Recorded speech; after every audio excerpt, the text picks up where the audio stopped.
তার এক একটি শায়রি যেন মহাকাব্যের চেয়েও দামি। ভারত উপমহাদেশে তার মতো প্রভাবশালী কবি ছিল না দ্বিতীয় কেউ।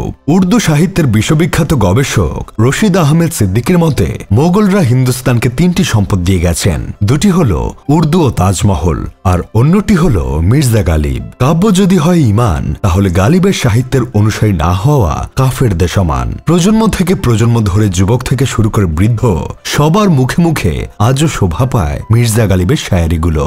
জীবন, প্রকৃতি, প্রেম, ধর্ম ও ব্যক্তি জীবনের বিষয়গুলোকে তিনি ফুটিয়ে তুলেছেন কবিতার মাধ্যমে। উর্দু সাহিত্যকে নিয়ে গেছেন অনন্য উচ্চতায়। উর্দু সাহিত্যের কালজয়ী কবির জন্ম ভারতের আগ্রায় হলেও তার পূর্বপুরুষরা এসেছিলেন তুরস্ক থেকে।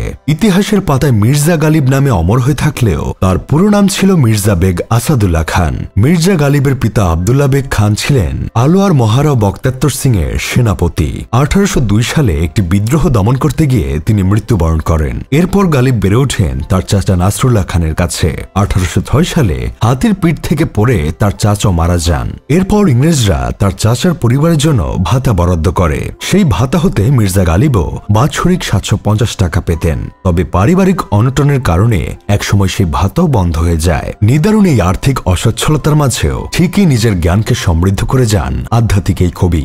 আগ্রার এক মাদ্রাসার প্রসিদ্ধ শিক্ষক মুহাম্মদ মুয়াজুমের কাছে তিনি শিক্ষা গ্রহণ করেন। সে সময় মুসলিম শিক্ষা ব্যবস্থায় ফার্সি ভাষাকে বেশি গুরুত্ব দেওয়া হতো। সেই সুবাদে গালিব ফার্সিতে বেশ পটু হয়ে ওঠেন। 1980 সালে ইলাহি বক্স খানের কন্যাকে বিবাহ করে তিনি শ্বশুরপক্ষের অনুরোধে আগ্রা ছেড়ে স্থায়ীভাবে দিল্লিতে চলে আসেন। তবে অনেকেই বলেন সাংসারিক জীবনে গালিব মোটেও সুখী ছিলেন না। তার 7 সন্তানের কেউই শৈশবকালের পর আর বাঁচেনি। একসময় স্ত্রীর সাথেও তার সম্পর্কে ভাটা পড়তে থাকে। বৈবাহিক জীবনে গালিব এতটাই অসুখী ছিলেন যে একটি চিঠিতে তিনি বিয়েকে কারাভোগ করার সাথে তুলনা করেছেন। নিজের অন্তরের সব রাগ অনুরাগ তিনি ফুটিয়ে তুলতেন নিজের কবিতা ও শায়রিতে। মূলত মক্তবে অধ্যয়নকালেই শায়রি লেখার প্রতি তার আগ্রহ জন্ম নিয়েছিল। পরবর্তীতে তার বুখারি, আসির, রুমি ও জামিদের মতো কিংবদন্তি ফার্সি সাহিত্যিকদের সাথে পরিচয় ঘটে। প্রথমে তাদের অনুকরণ করে গালিব কবিতা রচনার চেষ্টা করেন, যদিও সেগুলো তেমন সাড়া ফেলতে পারেনি। আসলে গালিবের কবিতার ভাবার্থগুলো এতটাই গভীর ও জটিল যে তখনকার সময় সেগুলো বোঝার ক্ষমতা বেশিরভাগ মানুষের ছিল না। তারপরও মির্জা গালিব আগ্রহ না হারিয়ে নিজের সাহিত্য রচনা চালিয়ে যান। কবিসত্তার বাইরে ব্যক্তি জীবনে গালিব ছিলেন খাপছাড়া প্রকৃতির মানুষ। ব্যবসা বাণিজ্য কিংবা চাকরির প্রতি তিনি কখনোই মনোযোগী ছিলেন না। আত্মীয় স্বজনদের সহযোগিতা ও পেনশনের টাকার দিকেই হামেশা চেয়ে থাকতেন।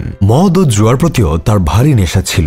জুয়া খেলার অপরাধে একবার 3 মাসের জন্য জেলও খাটতে হয়েছিল তাকে। তবে গালিব জানতেন যে তিনি গুনাহগার। নিজের গুনার জন্য তিনি খোদার কাছে মাফও চাইতেন। ধর্মীয় রীতিনীতি তাকে তেমন একটা আকৃষ্ট করত না। এসবের চেয়ে ঈশ্বরের খোঁজই তার কাছে বেশি গুরুত্বপূর্ণ ছিল। 1850 সালে বাহাদুর শাহ জাফর মির্জা গালিবকে তার সভাকবি হিসেবে নিয়োগ দেন। রাষ্ট্রীয়ভাবে তিনি তৈমুর বংশের খেতাব লেখা ও তথ্য সংগ্রহের দায়িত্ব পান।